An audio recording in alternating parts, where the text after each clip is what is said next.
Press ক্লাবৰ অধীনত সকলো আমাৰ সাংবাদিক বন্ধুসকলক মই আজি নিৰ্বাচনী বৰ্ষৰ শুভেচ্ছা জনাইছো। ইতিমধ্যে আমি ঢেকীয়াজুলি সমষ্টিত আমি নিৰ্বাচনী প্ৰচাৰ চলাই আছো। আমাৰ কংগ্ৰেছ দল অৰ্থাৎ আমাৰ মিত্ৰ দল যি আছে, আমাৰ জাতীয় পৰিষদ, ৰাইজৰ দল আৰু কমিউনিষ্ট পাৰ্টি, আমি সকলোৱে মিলি একেলগে আমি ঢেকীয়াজুলি সমষ্টিত নিৰ্বাচনী প্ৰচাৰ চলাই আছো। চলাই আমাৰ কংগ্ৰেছ দলৰ যি আমাৰ চৰকাৰ হ'লে যি আমাৰ গেৰেণ্টি আছে, এই গেৰেণ্টি ইতিমধ্যে আমাক অঞ্জন উপাধ্যায় ডাঙৰ আপোনালোকক কৈছে থুলমূলকৈ যে আমাৰ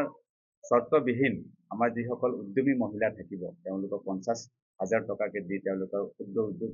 মানে স্থাপন কৰিবৰ কাৰণে যিটো সাহায্য, সেই ব্যৱস্থা আমাৰ চৰকাৰলৈ গেৰেণ্টি আমাক দিছে। লগতে কোৱা হৈছে যে এটা মানে মন্ত্ৰালয় যে আমাৰ ছিনিয়ৰ চিটিজেন তেওঁলোকক মাহিলী 1250 টকাকে দিয়াৰ ব্যৱস্থা এইটো আমাৰ থাকিব, আমাৰ কংগ্ৰেছ গভৰ্ণমেণ্ট থাকিলে মানে আহি গঠন হোৱাৰ পিছত। আৰু কোৱা হৈছে যে আমাৰ অসমৰ হিয়াৰ আমঠু সকলোৰে আমাৰ প্ৰিয় জনদৰদী আমাৰ গায়ক আমাৰ প্ৰয়াত আমাৰ জুবিন গাৰ্গৰ যিটো ন্যায় আজি লেহেমীয়া হৈ আছে, এই চৰকাৰখনে কৰিছে, সেই ন্যায় যাতে আমাৰ চৰকাৰ গঠন হোৱাৰ পাছত 100 দিনৰ ভিতৰত যাতে ন্যায় ব্যৱস্থা দিব পৰা যায়, তাৰ কাৰণে গেৰেণ্টি আমাৰ চৰকাৰে দিছে। লগতে আমাৰ এটা কথা কৈছে যে প্ৰতিটো পৰিয়ালৰ সুখৰ সময়ত ঠিকে থাকে, যেতিয়া দুখ আহে তেতিয়া বহুত এটা তেওঁলোকৰ মানে অৱস্থা বেয়া হৈ যায়। তেনেকুৱা দুখ কেতিয়া আহে, সেই পৰিয়ালটো যদি যেতিয়াবা একেবাৰে টান বেমাৰ হয়, বহুত ডাঙৰ বেমাৰ হয়, যদি 10 লাখ 15 লাখ 20 লাখ টকা খৰচ কৰিবলৈ যদি তেওঁলোকৰ অসুস্থ হয়, তেতিয়া সেই গৰাকী পৰিয়ালটোৰ একেবাৰে পানীত হাঁহ নচা অৱস্থা হৈ যায়। সেই পৰিয়ালটো সকাহ দিবৰ কাৰণে আমাৰ কংগ্ৰেছ চৰকাৰ অহাৰ পিছত তেওঁলোকক আমি এটা গেৰেণ্টি দিব খুজিছে যে প্ৰতিটো পৰিয়ালক কেছলেছ অৰ্থাৎ নগদবিহীন আমাৰ 25 লাখ টকা স্বাস্থ্য বীমাৰ এটা সুযোগ কৰাৰ কাৰণে ইতিমধ্যে আমাৰ চৰকাৰে গেৰেণ্টি দিছে। আৰু লগতে কৈছে যে ভূমিৰ অধিকাৰ কথাটো আনিছে, যে ভূমিৰ অধিকাৰটো আমাৰ থলুৱা যিসকল আমাৰ মানুহ আছে অসমৰ, এই অসমৰ থলুৱা মানুহসকলৰ কাৰণে ইতিমধ্যে আমাৰ একচনীয়া পট্টা যিসকল মানুহ একচনীয়া পট্টাধাৰী মানুহ আছে তেওঁলোকক 10 লাখ একচনীয়া পট্টা মানুহৰ ম্যাদী পট্টা দিয়াৰ কাৰণে আমাৰ চৰকাৰে গেৰেণ্টি দিছে। গতিকে এই 5টা গেৰেণ্টি লৈ আমাৰ অসমত যি বৰ্তমান চৰকাৰ চলি আছে, সেই অসমৰ চৰকাৰৰ যি নেৰেটিভ চলি আছে যে আমাৰ মাজত যি মেৰুকৰণ বিভাজনকৰণ যিটো চলি আছে, সেইটো এটা নতুন বৰ অসম গঢ়াৰ কাৰণে যিটো সপোন আমাৰ মাননীয় বৰ্তমান বিৰোধী দলৰ প্ৰতি অৰ্থাৎ আমাৰ অসমৰ APCCৰ সন্মানীয় সভাপতি তেওঁৰ নেতৃত্বত অহা কংগ্ৰেছ চৰকাৰ যেতিয়া গঠন হ'বলৈ গৈ আছে, আৰু এই নতুন বৰ অসম গঢ়াৰ কাৰণে এই প্ৰক্ৰিয়া ইতিমধ্যে আমি হাতত লৈছো। আৰু এই 5টা গেৰেণ্টি আমি ইতিমধ্যে আমাৰ কংগ্ৰেছ দলৰ ফালৰ পৰা দায়িত্ব আমাক দিছে। লগতে আমি ঢেকীয়াজুলিৰ কাৰণে মই বিশেষকৈ ঢেকীয়াজুলিৰ কাৰণে মোৰ নিজস্ব আমাৰ কিছু মই মোৰ ইস্তাহাৰ জনাব বিচাৰোঁ যে ঢেকীয়াজুলিবাসী ৰাইজৰ কাৰণে মই নিৰ্বাচনত যদি মই জয়ী হৈ আহোঁ, তেতিয়াহ'লে মোৰ কি কি কাম থাকিব সেই প্ৰতিশ্ৰুতি আপোনালোকৰ সন্মুখত মই ৰাখিব বিচাৰিছোঁ। যে ঢেকীয়াজুলিত বিভিন্ন জাতি ধৰ্ম সম্প্ৰদায়ৰ লোকে বসতি কৰা এই সমষ্টিটো প্ৰতিখন সমাজত জনগণৰ মাজত যিটো আমাৰ মাজত প্ৰেম প্ৰীতি ভাতৃত্ববোধৰ ভাৱনা গঢ়িবলৈ মই চেষ্টা ৰাখিম। যিটো এতিয়া বৰ্তমান বিজেপি চৰকাৰে নেৰেটিভ লাগিছে যে কোনোবা হিন্দু মুছলিম খ্ৰীষ্টান কোনোবা অচিনাকি মানুহ, এই ধৰণৰ বাতাবৰণটো মই নাথাকিম।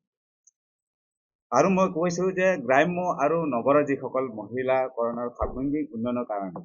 অৰ্থনৈতিকভাৱে স্বনিৰ্ভৰ কৰি তেওঁলোকক ফলপ্ৰসূ ব্যৱস্থা গ্ৰহণ কৰিম। তাৰমানে চাওক, এই গোটেই ব্যৱস্থাটো মহিলাসকলৰ সবলীকৰণৰ যিটো ব্যৱস্থা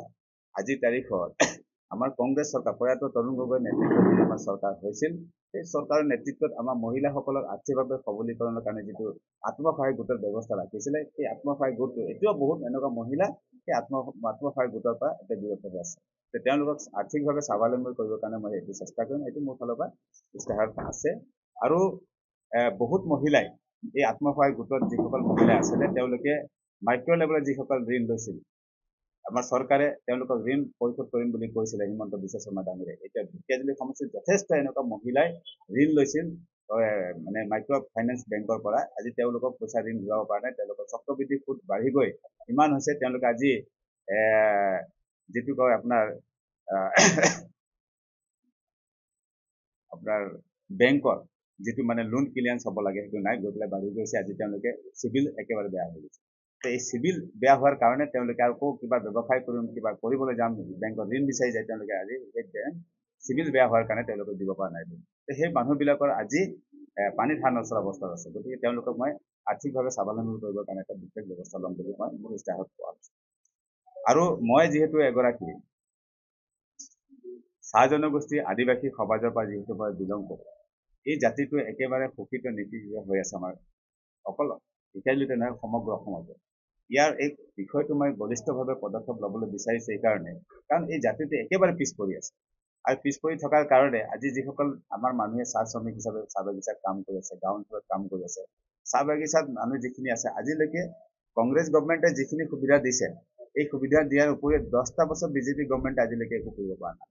কাৰণ আজি যিখিনি তাত সুবিধা পাই আছে সেই সুবিধাখিনি কিন্তু কংগ্ৰেছ চৰকাৰৰ দিনতে তাত আমাৰ সুবিধাখিনি পাইছে প্ৰভিডেণ্ট ফাণ্ডৰ পইচাই হওক গ্ৰেচুইটি পইচাই হওক 8% পৰা 20% বনাছলৈকে হওক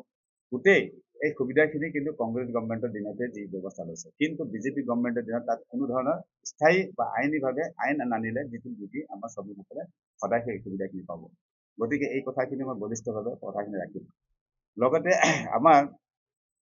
এই অঞ্চলৰ শিক্ষাৰ যিটো আন্তঃগাঁথনি ব্যৱস্থা আছে আমাৰ বহুত এনেকুৱা প্ৰাইমাৰী স্কুল বন্ধ হৈ গৈছে প্ৰাইমাৰী স্কুল ইয়াত বন্ধ হোৱাৰ কাৰণ কি আছে যে আমাৰ দুখীয়া মানুহে তাত পঢ়া শুনা কৰাৰ কাৰণে যিটো ব্যৱস্থা থাকিব লাগে ইনফ্ৰাষ্ট্ৰাকচাৰ ডেভেলপমেণ্ট থাকিব লাগে আন্তঃগাঁথনি যিটো ব্যৱস্থা থাকিব লাগে আজি স্কুলত এটা পৰিৱেশ নাই সেইকাৰণে আমাৰ বহু গাঁৱৰ ল'ৰা ছোৱালীক গাৰ্জেনে তেওঁলোকে সেই চৰকাৰী স্কুলত নিদি পেলাই প্ৰাইভেটত মুক্তি হৈছে কাৰণ প্ৰাইভেট স্কুলৰ যিখিনি পৰিৱেশ যিটো স্কুলৰ মানে আন্তঃগাঁথনি থাকে সেই আন্তঃগাঁথনি আমাৰ চৰকাৰে দিব পৰা নাই গতিকে আমাৰ চৰকাৰ আহিলে মই ঢেকিয়াজুলি সমষ্টিৰ পৰা যদি বিধায়ক হিচাপে যাওঁ তেতিয়া এই কথাখিনি চৰকাৰ অৱগত কৰি এই কামখিনি কৰাৰ কাৰণে মই চেষ্টা কৰিম এই কথাটো মই অনুৰোধ ৰাখিছোঁ আৰু কৈছোঁ যে সমষ্টিবাসীয়ে ঢেকিয়াজুলিৰ স্বাস্থ্য খণ্ডটো ইমান পয়া লগা হৈ আছে ঢেকিয়াজুলি স্বাস্থ্য খণ্ডটো আপোনালোকে দেখিব যে আমাৰ শ্বহীদ মনবৰনাথ নামৰ যিটো খ্যাত আমাৰ যি হস্পিটেল আছে সেই হাস্পতালত আপোনালোকে কি মিনিমাম চিকিৎসাৰ নামত যি সা সঁজুলি থাকিব লাগে মিনিমাম ভাল এজন ডক্টৰ থাকিব লাগে সেই দুই এজন ডক্টৰ দি আমাৰ চলাই আছে য'ত নেকি এটা ভাল বেড কভাৰ চিট নাপাব আপোনালোকে গাৰু এটা নাপাব আমাৰ ৰোগীসকলৰ কাৰণে এনেকুৱা অৱস্থাত আমাৰ এই স্বাস্থ্য খণ্ডটো চলাই আছে বৰঞ্চ এই সমষ্টিৰ বিধায়কজনে স্বাস্থ্য মন্ত্ৰী হিচাপে ইয়াত কাৰ্যনিৰ্বাহ কৰি আছে গতিকে এই স্বাস্থ্য খণ্ডটো এটা উন্নত মান কৰিব পৰা যায় নেকি তাৰ কাৰণে মই চেষ্টা কৰিছোঁ আৰু বিভিন্ন ৰিমট এৰিয়া এতিয়া চাব ঢেকিয়াজুলি আমাৰ যিসকল উত্তৰ ফালে আছে আমাৰ বনভূমি মানুহখিনি আছে তেওঁলোকে স্বাস্থ্য খণ্ডত ঢেকিয়াজুলি এটা বাটাচুকুৰি ষ্টেচন হুগ্ৰাজুলি ষ্টেচনত আমাৰ স্বাস্থ্য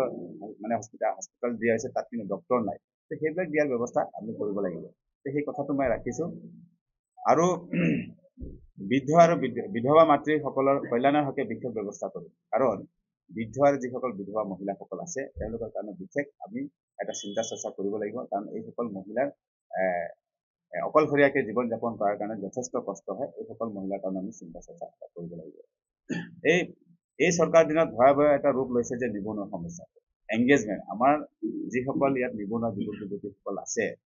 ইয়াত আমাৰ তেনেকুৱাকৈ বৃত্তিমূলক প্ৰতিষ্ঠান শিক্ষামূলক প্ৰতিষ্ঠান ইয়াত নাই যাৰ দ্বাৰা আমাৰ বহু ল'ৰা ছোৱালীয়ে চাকৰি নাপায় এনে নিবনুৱা অৱস্থাত আছে এই ব্যৱস্থাটো আমি চিন্তা চৰ্চা মোৰ ফালৰ পৰা ৰাখিছোঁ যি প্ৰাৰ্থী আছে কংগ্ৰেছ দলৰ মনোনীত বাতাস ওৰাং ডাঙৰীয়াৰ আজি প্ৰেছ কনফাৰেন্স আছে আৰু যিটো পাৰ্টিৰ এপিচিচিয়ে যিটো 5টা গ্যাৰেণ্টি দিছে সেই ৰিলিজ ইয়াত লোকেল লেভেলত আমি কৰিবলৈ ওলাইছোঁ আমি প্ৰত্যেক ডিষ্ট্ৰিক্টতে আৰু প্ৰত্যেক সমষ্টিতে এই লোকেল 5টা যিটো গ্যাৰেণ্টি এপিচিচিয়ে দিছে পাৰ্টিৰ সভাপতি গৌৰৱ গগৈ ডাঙৰীয়াই অসমৰ ৰাইজৰ কাৰণে দিছে সেই হেৰিটো আমি ইয়াত আজি ঢেকিয়াজুলিত আমি ৰিলিজ কৰিম আৰু লগতে ইয়াৰ যিটো পৰিস্থিতি আছে ঢেকিয়াজুলি সমষ্টিৰ পৰিস্থিতি ঢেকিয়াজুলি সমষ্টিত এতিয়া ইলেকশ্যনৰ নামত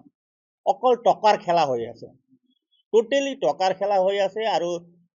সিংহল ডাঙৰীয়াই তেওঁৰ লিমিটটো অলৰেডি ক্ৰছ কৰি দিছে টকা যিখিনি এটা MLA হোৱাৰ কাৰণে খৰচ কৰিবলগীয়া লিমিট আছে সেই লিমিটটো ইতিমধ্যে খৰচ কৰিছে তেওঁ ইভেন বহু কংগ্ৰেছৰ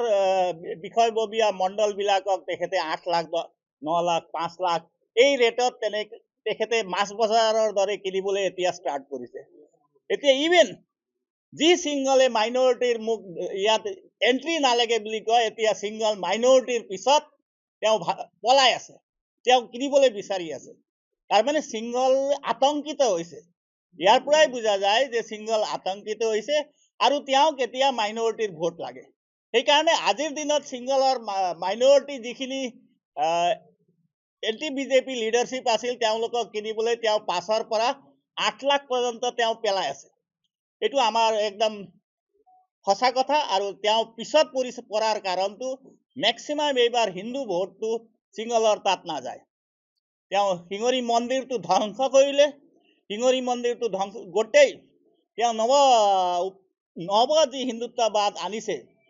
পুৰণি সংস্কৃতিটো তেওঁ যিটো ডেমেজ কৰিছে সেই ডেমেজৰ ফলশ্ৰুতিত আজি তেওঁ মাইনৰিটি মুছলিমবিলাকৰ ঘৰে ঘৰে গৈ পেলাই তেওঁ কিনিবলৈ টকা সিঁচি আছে আৰু তেওঁ এই কাৰ্যটো সফল নহ'ব বুলি আমাৰ বিশ্বাস আৰু মই আমাৰ প্ৰাৰ্থী বাটা চৰাং ডাঙৰীয়াক যিটো আমাৰ 5টা গেৰেণ্টি আছে সেই গেৰেণ্টিটো আপোনালোকৰ উন্মোচন কৰিবলৈ মই অনুৰোধ জনালোঁ।